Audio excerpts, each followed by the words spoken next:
as long as it's over there, tangible but separate from the rest of my thoughts, I feel more like myself. I can't deal with the enormity of this catastrophe right now. I'd get further trying to factor infinity. Instead, I drag in breaths slow and even and press my palms against the cool floor.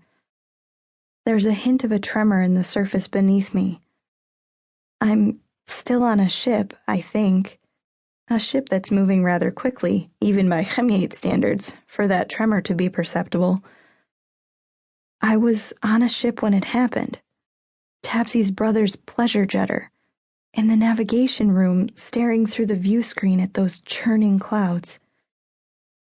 Wynne said the bomb used the same technology that led to the accidental destruction of his planet and forced the Kemyate survivors onto the space station orbiting above it millennia ago. I traveled down to their former planet as part of a mining expedition. There wasn't the slightest sign of life, just dull brown land, dull gray water. That's what Earth must look like now. My gut lurches, and I shy away from the image. Not going there. I have to deal with what's happening right now first. My impressions of what followed the detonation are fragmented. A squad of Kemyate police burst in with Flo in their midst.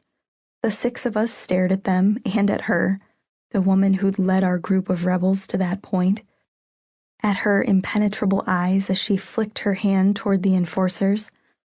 I remember the out-of-tune twang of a blaster and Isis's body crumpling, black and red curls scattering. Britta leaping up and shot too. Flo gesturing to me, "Take care of that one." Wynne threw himself in front of me and caught that blast, but it didn't matter.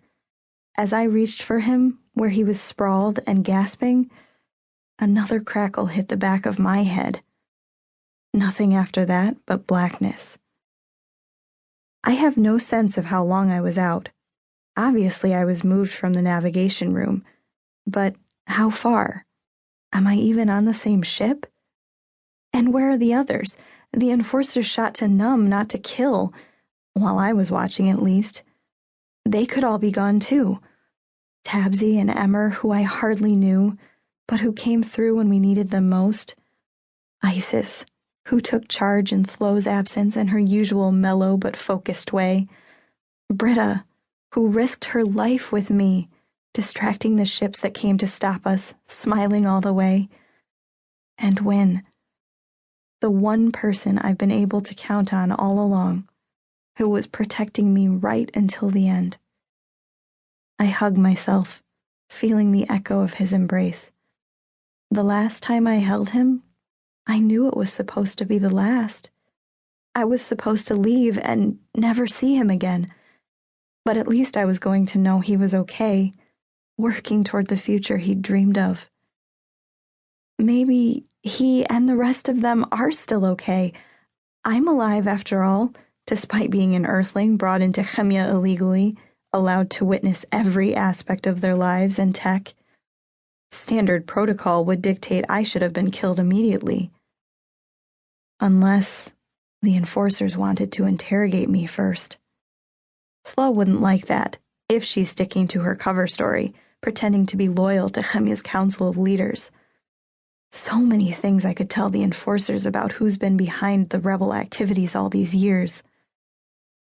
I brace my feet against the floor and my back against the wall. I don't know what I'm going to do when someone does show up, but I'm not giving up without a fight. Even if my world and all the people I was fighting for are not thinking about it, not thinking about it, not thinking about it. Time passes and the darkness doesn't waver. The slight tremor in the floor never ebbs. No sound penetrates the walls. No one comes. My stomach is too unsettled for hunger, but my mouth has gone dry and ashy. The back of my head aches where the enforcer's blast hit it, though the skin itself doesn't feel bruised.